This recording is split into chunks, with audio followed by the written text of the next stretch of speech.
Well, like we're already at number one. We're just turning and burning through these third basemen. Everybody knows who I'm going to say next. He's a Tampa Bay Ray, and his name is Junior Caminero.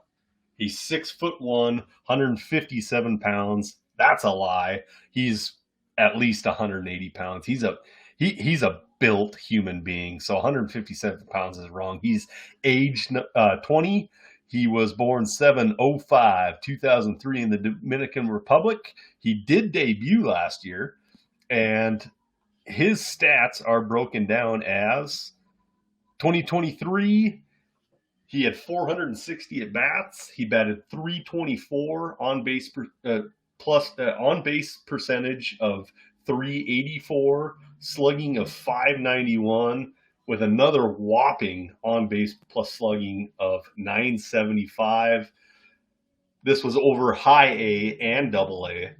His double A stats, which are going to be important to me because that's what I care about: 314 at bats, 309 average, 373 on base, 548 slug, and 921 on base plus slug, with 20 home runs, 3 stolen bases, 9 doubles, 60 strikeouts, 32 walks.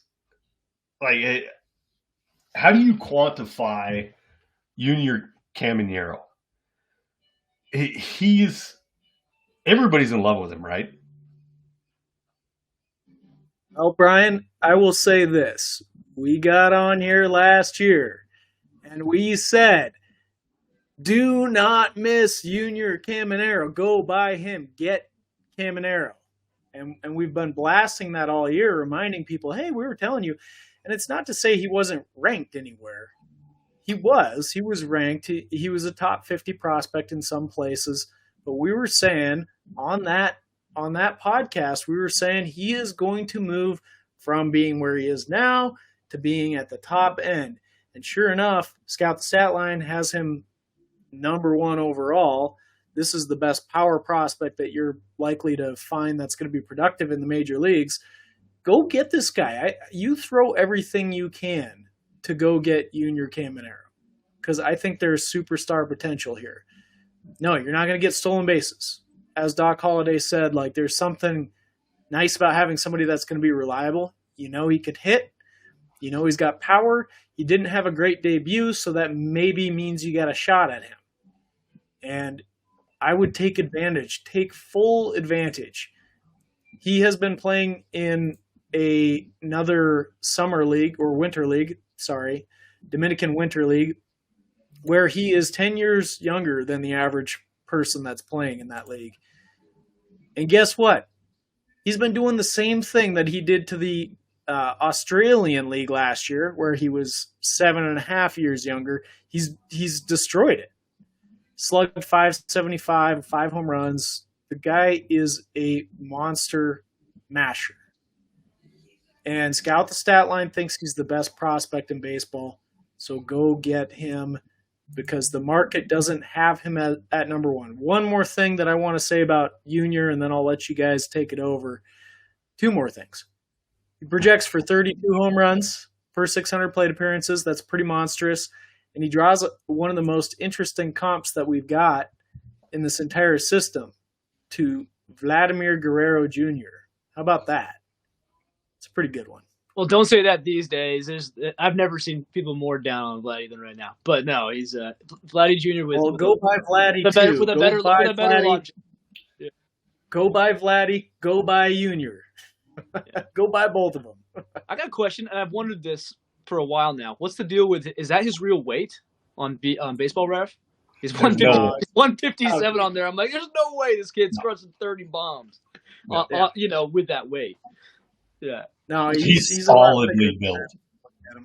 That's a very funny thing they got up there. They got to update that. So I don't know if now is remotely possible to buy him for any normal, exchange.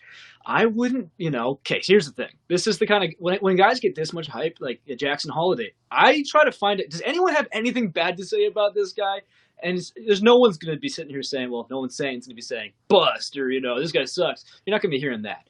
but what's some potential issues that might slow down development? You never know. So I look at him, I see just crazy power. Just he clearly can hit the heck out of the ball. So young, but that last bit, so young. At the end of the day, he's still a kid. Playing with the Rays, which is that's like it's like I'm trying to say a bad thing and it's turning into a good thing again. So it's like the Rays, relatively, they weren't rushing meat up. They're no problem slow rolling their guys. But they brought him up from Double A. And, not the best numbers, 7 games, but it's like he's going to be given every chance in the world to be starting the year there. I'd say if there's a buying opportunity, it's if there's for some reason some guys just get in a rut. Maybe you got to kind of hope he gets in a rut in spring training or to start the year, because unless your league's just really sleeping on him. Well, I'd say buy him anyway. Here's where I'm going with this. So, one, I think the Rays are willing to push guys that they know are elite. Mm-hmm. They showed it with Franco. Regardless of how that's turned out now, they brought him up early. He was an elite prospect. They signed him long term. They played him. Caminero, I think it's the same thing. They know they have an elite prospect here. The price I would pay for him, if I was exchanging prospects, I would exchange a guy like Jackson Chourio for Caminero. And I think most leagues would probably accept that offer right now. Maybe not every league. I don't know that ours would, Brian, but, well, maybe. I don't know. In some, it's going to be close. In a lot of leagues, I think they would take that deal. That's the kind of deal that I'd be looking for. If you're looking to exchange major leaguers, it gets a little more murky. Major leaguers for a Caminero, because what's the value? Am I going to trade Vladimir Guerrero Jr. for him? No, I'm not. But I'm going to trade like a Ketel Marte or something like that. Yeah, of course I would. I'm trying to think of another good example of somebody that I would deal. How high are you willing to go to get Caminero, Brian? Would you do Pete Alonso for him? I think that might be who he is. He might be. I think that's a fair deal. I do too. I think it's based on how your team is built at that point. But let's be honest. I think a first baseman of Pete Alonso's stature is really hard to come by. But that's the kind of price that you're going to have to pay to get the inflation of Junior Caminero. I think that's what you're probably going to have to give up. I don't know if I would do it. And I'm a Pete Alonso owner and huge fan, because I think Pete Alonso is slept on. I don't know if I would do that, but I think that's what it would take. Yeah, it's. I'll say this. This is the last thing I'll say about Mr. Caminero. There's a little interesting quote. There was an interview going around. I believe it was with, was it with Clegg? It was with one of the guys on Twitter, the fantasy guys. And Carson Williams had an interview. And he is a stud, Carson Williams. He's got his own problems. We'll talk about him some other time. But now he's, you already talked about him last time, did you not? Shortstops? Yep.